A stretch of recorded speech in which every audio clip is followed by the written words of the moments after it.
Hello, welcome to this lecture. So in this lecture, we will continue our topic which we have left in the previous lecture. So in the previous lecture, we were studying the internal forces in the beam. So in this lecture, we will continue the same topic, and there we will discuss some more important aspects of this topic. So this is the content that we are going to discuss in this lecture. So first of all, we will see what is the shear and moment equations and diagrams, and then we will see the sign convention, and then we will see what are the steps to draw bending moment and shear force diagram, and then we will take two examples to understand the concept. So in the previous lecture, I have explained the importance of determining the internal forces within the beam because to design a beam, it is very important to first determine the internal forces in terms of bending moment, in terms of shear force, or in terms of normal forces, if any.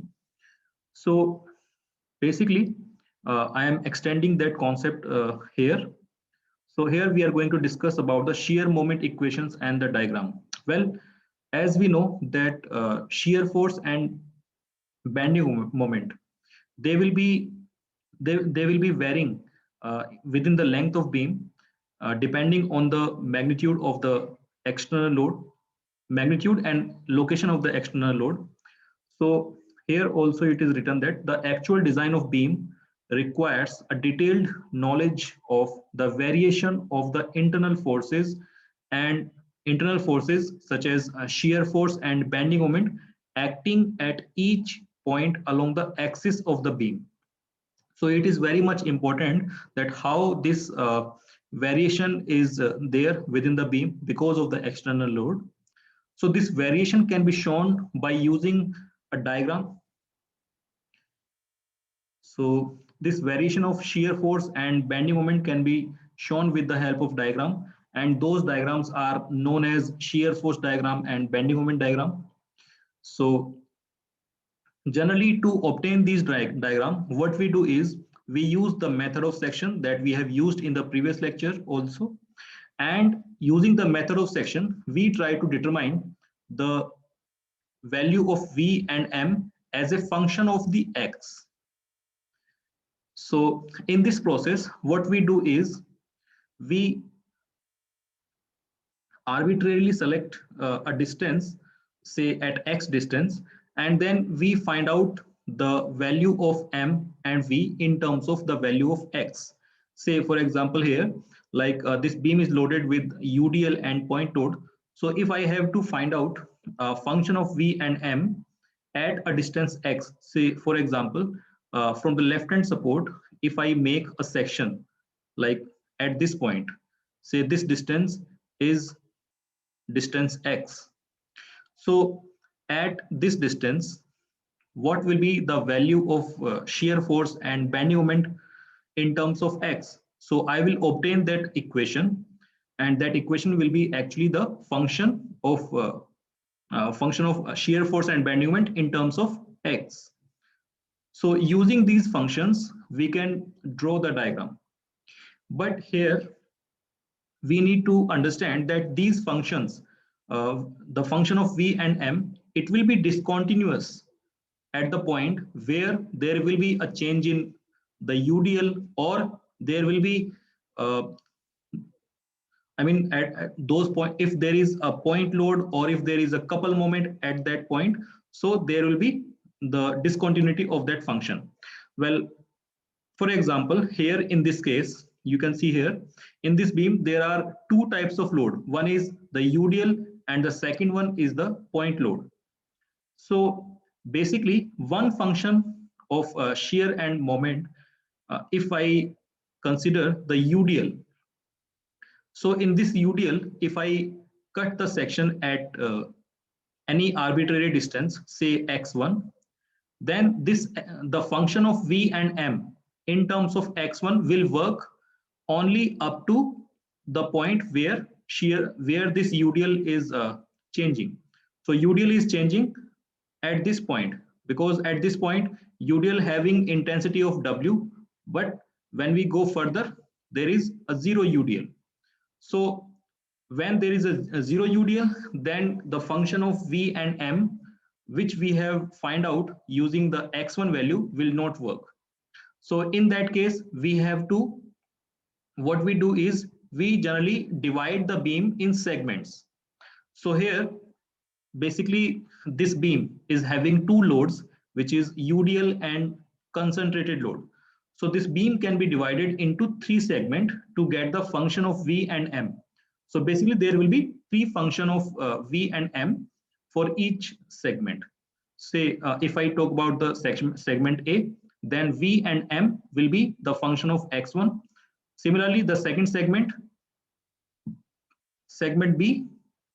So we will measure this distance, this arbitrary distance x1, x2, x3 with respect to the left hand support. Okay, so in the second segment, V and M will be the function of x2. Similarly, in the segment 3, which is say L, so in that case, the V and M value will be the function of x3. Okay, so in that manner, it will work. So once we get these functions, then we can plot the results, and this plot that we get will be the diagram in terms of shear force and in terms of moment. So now I am showing you a sample shear force and bending moment diagram. So this is the shear force diagram. So here you can see the function, I mean, in the first segment, which is segment A, this line is having a function of V and M in terms of x1. Similarly, in between AB, there is another function. Similarly, in between the third segment, there is another function. Okay, so we will understand more about it in the next part. But for the time being, now we will see how bending moment diagram will be shown using these functions. So this is the diagram of bending moment, and previously we have shown the diagram of shear force. So they will look like this. So in this we can see that bending moment diagram, I mean the magnitude of bending moment at this point at the support is 0, and maximum bending moment will be at this point, which is corresponding to this point load. So which means below the point load, there will be maximum bending moment. So we can see now what is the variation. So here it is 0, then there is some magnitude, then it is increasing, and at this point it is maximum, and then towards the roller support, it now decreasing. So this variation can be shown using these diagrams. So that is what we are required to find out, and we are required to understand how we are going to make them. So if we try to define bending moment and shear force mathematically, yes, we can define that. So shear force at any section, how do we find out shear force? So this shear force at a section, it is basically the algebraic sum of the vertical forces acting on beam either to the left or right of the section, and that summation, that resultant, will be known as shear force at a section. So for example, if I have to find out shear force at this point, so in that case, first of all, I will decide whether I will take left hand side or right hand side. So once I decide that I will be taking, say, a left hand side, then I will find out the algebraic sum of all the vertical forces acting on this side. So there may be a reaction, there may be a downward load, external load. So I will find out their summation, and then that summation will be the shear force at that particular point. So this is the definition of shear force. Similarly, if we try to define bending moment, then yes, bending moment is the algebraic sum of moments of all the forces acting on a beam either to the left or right of the section, and this resultant moment will be known as bending moment at that point. So again, if I have to find out bending moment at this point, then again I have to select which side I have to take. So generally we choose the side which will be having least number of forces, as I have explained in the previous example, in the previous lecture. So in this, what we do is we will select the side, say left hand side, and then we see how many forces are there. There will be a force in terms of reaction, in terms of external load. So then we will find out the moment of these forces about this point where we are required to find out bending moment, and then we find out their resultant, and that resultant value is the bending moment for that particular section. So that is the mathematical definition for this shear force and bending moment. And obviously these are the plot of shear force and bending moment.